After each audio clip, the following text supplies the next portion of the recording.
channel YouTube Mas dan Ember. Kisah Umar bin Khattab yang ingin membunuh dedengkot munafik Ibnu Ubay. Setelah Rasulullah selesai menghadapi perang dengan Banu Mustalik, ada dua orang dari kalangan muslimin yang bertengkar memperebutkan mata air, yang seorang dari kalangan muhajirin dan yang seorang lagi dari Ansyar. Mereka yang dari muhajirin berteriak, "Saudara-saudara muhajirin!" Dibalas oleh Ansyar, "Saudara-saudara Ansyar!" Pada waktu itulah Abdullah bin Ubay bin Salul, pemimpin kaum munafik di Madinah, berkata kepada orang-orang di sekitarnya, "Di kota kita ini sudah banyak kaum muhajirin. Penggabungan kita dengan mereka akan seperti kata peribahasa, seperti membesarkan anak harimau.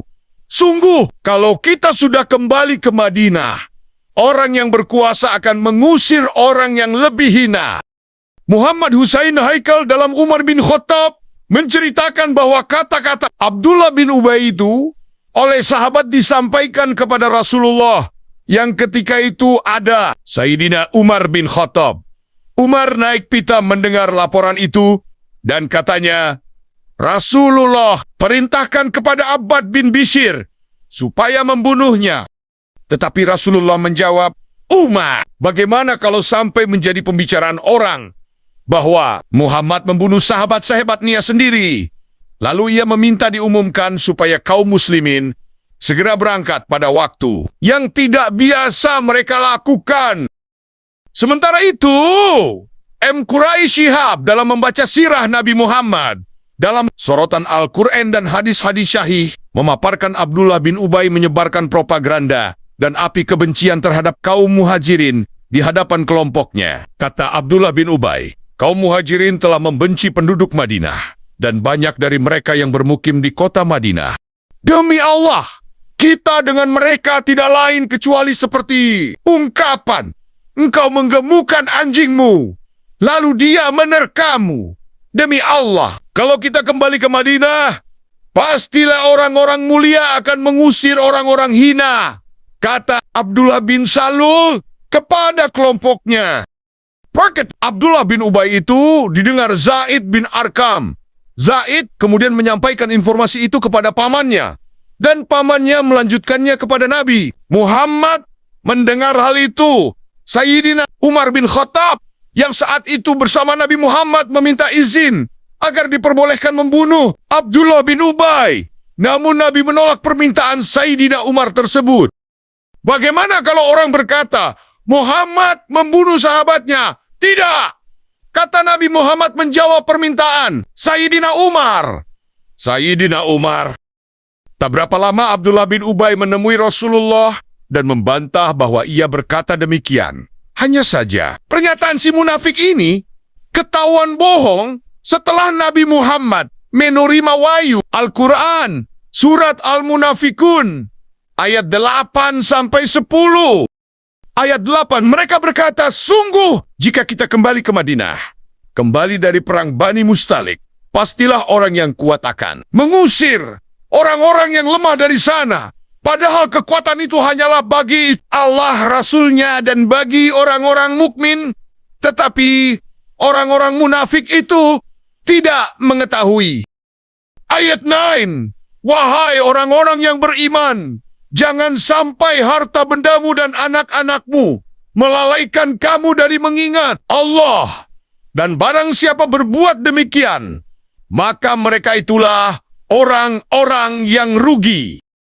Ayat 10, "Dan infakkanlah sebagian dari apa yang telah kami berikan kepadamu sebelum kematian datang kepada salah seorang di antara kamu." Lalu dia berkata menyesali, "Ya Tuhanku, sekiranya Engkau berkenan menunda kematianku sedikit waktu lagi, maka aku dapat bersedekah dan aku akan termasuk orang-orang yang saleh." Dengan turunnya ayat ini, maka Allah membenarkan kabar yang disampaikan oleh Zaid bin Arkam dan menunjukkan kemunafikan Abdullah bin Ubay. Sejak itu penduduk Madinah melihat kepada Abdullah bin Ubay dengan penuh curiga dan tidak lagi menghargainya. Abdullah bin Ubay bin Salul menjadi gembong kaum munafik karena dengki dan membenci Nabi Muhammad Rasulullah dianggap penghalang dirinya untuk menjadi penguasa Madinah. Semula Abdullah bin Ubay direncanakan akan diangkat sebagai tokoh dan penguasa Madinah karena jasanya berhasil meredam ketegangan antara kabilah Aus dan Khazraj. Namun setelah Nabi Muhammad datang ke Madinah, pengaruh Abdullah bin Salul menjadi pudar. Hingga akhirnya Nabilah yang menjadi pemimpin kota Madinah. Karena itulah Abdullah bin Ubay menaruh kebencian dan kedengkian terhadap Nabi Muhammad.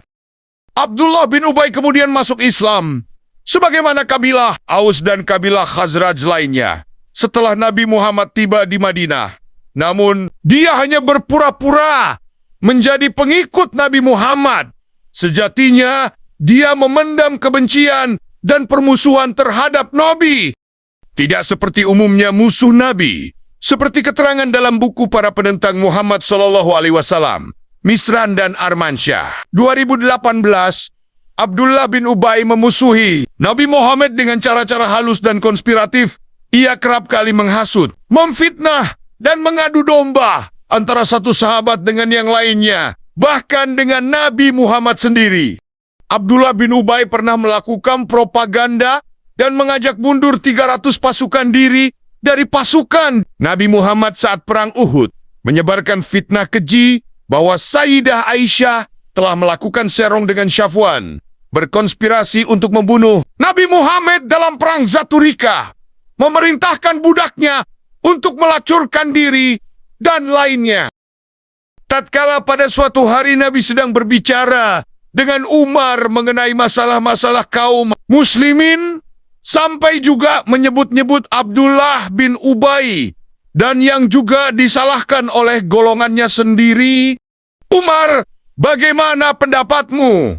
Tanya Rasulullah, kalau Anda bunuh dia ketika Anda katakan kepada saya, supaya dibunuh saja, tentu akan jadi gempar karenanya. Kalau sekarang saya suruh bunuh, tentu akan Anda bunuh. Sungguh, sudah saya ketahui bahwa perintah Rasulullah lebih besar artinya daripada perintah saya, jawab Umar. Kisah Abdullah bin Ubay berbeda dengan anak Kanania. Mereka semua masuk Islam dan menjadi sahabat Nabi Muhammad yang setia. Hubab atau Abdullah adalah salah satu anak Abdullah bin Ubay yang paling menonjol. Ia ikut dalam perang Badar, Uhud, dan lainnya. Mendengar sang ayah terus saja bikin masalah, ia mengajukan diri untuk membunuh ayahnya sendiri. Rasulullah, saya mendengar Anda menginginkan Abdullah bin Ubay dibunuh. Kalau memang begitu, berikanlah tugas itu kepada saya. Akan saya bawakan kepalanya kepada Anda. Orang-orang Khazraj sudah tahu, tak ada orang yang begitu berbakti kepada ayahnya seperti yang saya lakukan. Saya khawatir Anda akan menyerahkan tugas ini kepada orang lain. Kalau sampai orang lain itu yang membunuhnya, saya tak akan dapat menahan diri membiarkan orang yang membunuh ayah saya berjalan bebas. Tentu akan saya bunuh dia. Dan berarti saya membunuh orang beriman yang membunuh orang kafir, dan saya akan masuk neraka. Rasulullah menjawab, kita tidak akan membunuhnya. Bahkan kita harus berlaku baik kepadanya. Harus menemaninya baik-baik selama dia masih bersama dengan kita.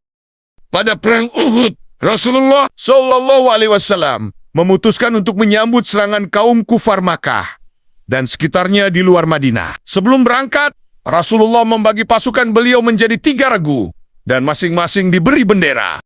Bendera regu Muhajirin diserahkan kepada Masyabi bin Umair radhiyallahu anhu, yang selanjutnya diganti oleh Ali bin Abu Thalib. Setelah Masyabi radhiyallahu anhu wafat sebagai syahid di medan tempur, bendera Aus dibawa oleh Usaid bin Hudair, sementara satu bendera lagi yaitu bendera Khazraj dipercayakan kepada Al-Habbab bin Al-Munzir radhiyallahu anhu. Rasulullah SAW meninggalkan Madinah pada hari Jumat disertai dengan 1.000 pasukan. Di antara mereka ada 100 orang yang mengenakan baju besi. Rasulullah SAW sendiri pada saat itu mengenakan 2 lapis baju besi. Ketika sudah melewati Bukit Wada, Rasulullah Shallallahu Alaihi Wasallam melihat sekelompok orang yang bersenjata lengkap. Rasulullah Shallallahu Alaihi Wasallam bertanya, "Siapa mereka?" Para sahabat menjawab, "Itu adalah Abdullah bin Ubay ibnu Salul beserta teman-temannya orang-orang Yahudi Bani Kainuqa." Kelompoknya Abdullah bin Salam yang berjumlah 600. Rasulullah Shallallahu Alaihi Wasallam bertanya lagi, "Apakah mereka sudah memeluk agama Islam?" Para sahabat menjawab, "Tidak, wahai Rasulullah." Rasulullah Shallallahu Alaihi Wasallam bersabda, "Suruhlah mereka pulang, kita tidak akan minta bantuan kepada orang-orang musyrik dalam rangka menghadapi orang-orang musyrik juga." Kemudian Rasulullah Shallallahu Alaihi Wasallam dan kaum muslimin melanjutkan perjalanan. Ketika sampai di Asyad, nama tempat tokoh munafik Abdullah bin Ubay ibnu Salul diikuti oleh 300 munafik lainnya membelot kembali dan tidak mau ikut berperang. Mereka beralasan bahwa peperangan tidak akan terjadi.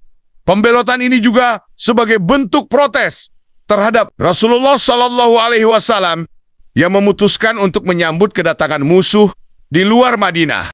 Dalam merespon tindakan buruk yang dilakukan orang-orang munafik ini, para sahabat terbagi menjadi dua kelompok. Satu kelompok memandang agar kaum muslimin menyerang dan memberi pelajaran kepada orang-orang munafik ini, sementara satu kelompok lagi memandang tidak perlu menyerang mereka.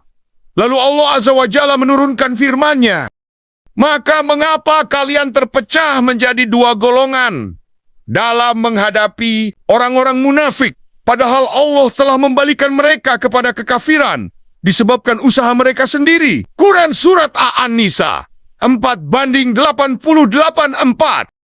Menyaksikan pembelotan Abdullah bin Ubay ibnu Salul ini, Amr bin Her radhiyallahu anhu menyusul mereka hendak mengingatkan agar kembali dan bergabung dengan Rasulullah Shallallahu Alaihi Wasallam. Namun upaya ini gagal dan mereka tetap menolak.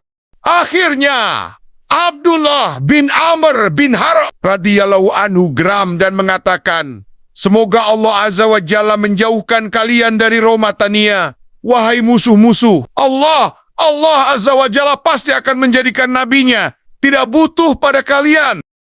Isyarat tentang dialog ini terdapat dalam firman Allah Azza wa Jalla. "Dan apa yang menimpa kalian pada hari bertemunya dua pasukan, maka kekalahan itu adalah dengan izin takdir Allah. Dan agar Allah mengetahui siapa orang-orang yang beriman, dan supaya Allah mengetahui siapa orang-orang yang munafik, kepada mereka dikatakan, marilah berperang di jalan Allah, atau pertahankanlah dirimu." Mereka berkata, "Sekiranya kami mengetahui akan terjadi peperangan, tentulah kami mengikuti kamu pada hari itu."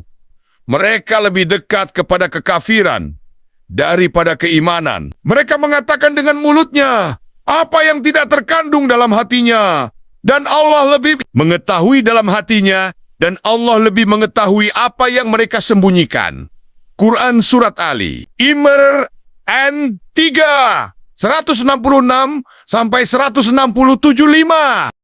Ketika itu, Bani Salamah dari suku Khazraj dan Bani Haritsah dari suku Aus hampir saja ikut mundur dan bergabung bersama orang-orang munafik. Namun Allah Azza wa Jalla memberikan mereka keteguhan hati untuk tetap bertahan dengan kaum muslimin. Tentang mereka ini, Allah Subhanahu wa Ta'ala berfirman, "Ketika dua golongan dari kalian ingin mundur karena takut, padahal Allah adalah penolong bagi kedua golongan itu. Karena itu hendaklah orang-orang mukmin bertawakal hanya kepada Allah." Quran Surat Ali Imran 3:122. Sesudah Abdullah bin Ubay meninggal dan Nabi bermaksud menyembahyangkannya, Umar segera mengingatkan tipu daya dan kejahatan mereka itu terhadap Islam dengan membacakan firman Allah. "Kamu memohonkan ampun bagi mereka atau tidak, kamu mohonkan ampun bagi mereka adalah sama saja. Kendati pun kamu memohonkan ampun bagi mereka 70 kali. Namun Allah sekali-kali tidak akan memberi ampunan kepada mereka. Yang demikian itu adalah karena mereka kafir kepada Allah dan Rasul-Nya. Dan Allah tidak memberi petunjuk kepada kaum yang fasik. Surat At-Taubah ayat 80. Nabi tersenyum melihat semangat Umar sedemikian rupa menyerang orang yang sudah meninggal. Seraya berkata, kalau saya tahu dengan menambah lebih dari 70 dapat diampuni, maka akan kutambah. Nabi menyembayangkan juga dan ikut mengantarkan sampai selesai penguburan. Setelah itu, datang firman Allah. Dan janganlah kamu sekoli-koli menyembahyangkan jenazah seorang yang mati di antara mereka. Dan janganlah kamu berdiri mendoakan di kuburnya. Sesungguhnya mereka telah kafir kepada Allah dan Rasul-Nya. Dan mereka mati dalam keadaan fasik. Surat At-Taubah ayat 84. Itulah kisah kemarahan Umar bin Khattab kepada kaum munafik. Terima kasih sudah menonton. Semoga video ini bermanfaat. Subscribe, like, share, dan komen